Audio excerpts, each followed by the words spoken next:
A huge sphere of 12.756 kilometers in radius is moving rapidly in the space in a speed of almost 68,000 miles per hour. It is called the Earth.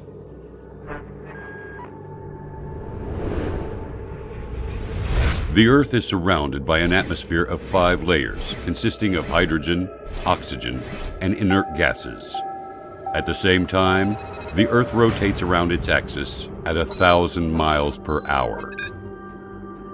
I will not speak about the greatness of the universe or the incredible galaxies, which the Earth looks like a speck of dust on the foothill of Everest in comparison to them. And I will not speak about the countless numbers of light years with endless zeros.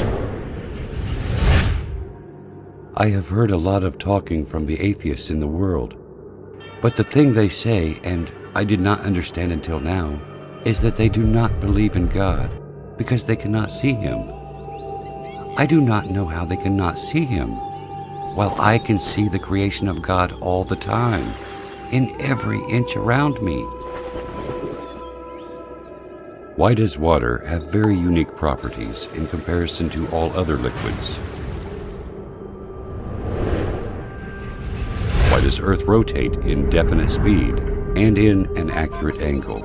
Example, 23.5 degrees.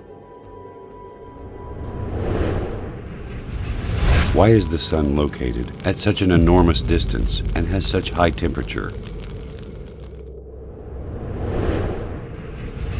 Why the atmosphere has certain components in specific measures?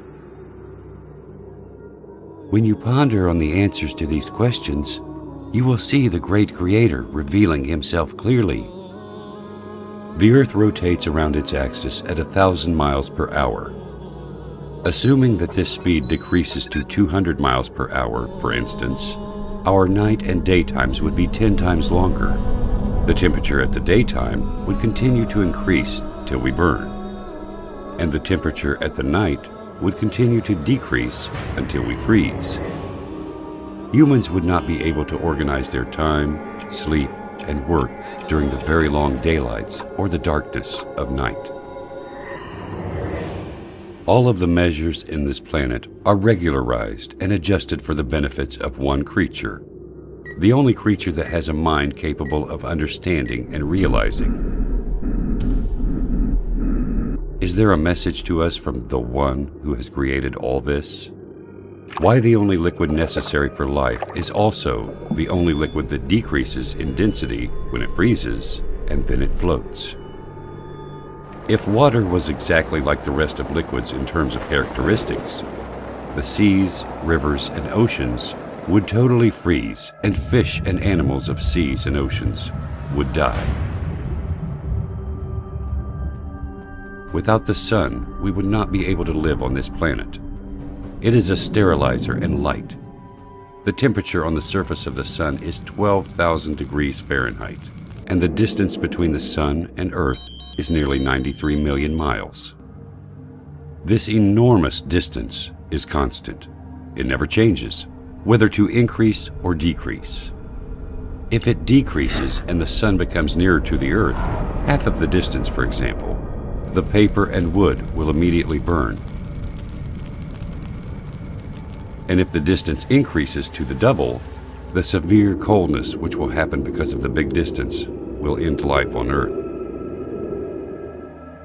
If you realize these facts, you will also realize that there is a merciful Lord that organized such delicate, punctual messiahs on our planet in a system that suits us in a specific way to make our lives easy and smooth. This Earth rotates around the Sun in an angle of 23.5 degrees. This leads to the succession of seasons, and it also causes the suitability of the land for cultivation and housing.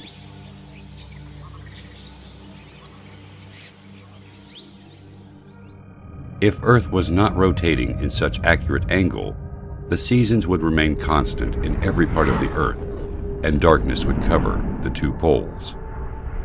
The steam of seas will travel to the north and south. The snowy mountains will spread in some regions, and the arid deserts in other regions. The only way to avoid this is the rotation of the Earth in the space at an angle of 23.5 degrees. If the atmosphere has less thickness or different components, the meteors that we see bright at night, moving in the space 90 times faster than the bullet, would have penetrated the atmosphere, burning everything on Earth. The amazing thing is that the atmosphere only allows very nominal amounts of solar radiation important for the growth of plants, elimination of germs, and other needs for the Earth. Is nature capable of regulating all these specific measurements and definite dates to suit us? This balance of quantities needed for the life on Earth is very amazing. The air consists of 6 gases, 78% nitrogen and 21% oxygen. Why these gases were formed in such accurate percentages to be suitable to our lives and exactly as needed? If this existence was not under the dominance of a mighty, great, and wise Creator, then why does it have such amazing, balanced soul? As if everything is just gathered to play a harmonious symphony. This symphony is only for us. The answer is quite simple. He is the ever-wise. He is the ever-magnificent. He is the ever-great. He is the ever-merciful. He is the omnipotent. He is the generous. He is the ever-affectionate. He is the ever-glorious, the eternal owner of sovereignty, the owner of majesty and bounty. He is Allah. قل لمن الأرض ومن فيها إن كنتم تعلمون سيقولون لله قل أفلا تذكرون قل من رب السماوات السبع ورب العرش العظيم سيقولون لله قل أفلا تتقون قل من بيده ملكوت كل شيء وهو يجير ولا يجار عليه إن كنتم تعلمون سيقولون لله قل فأنى تسحرون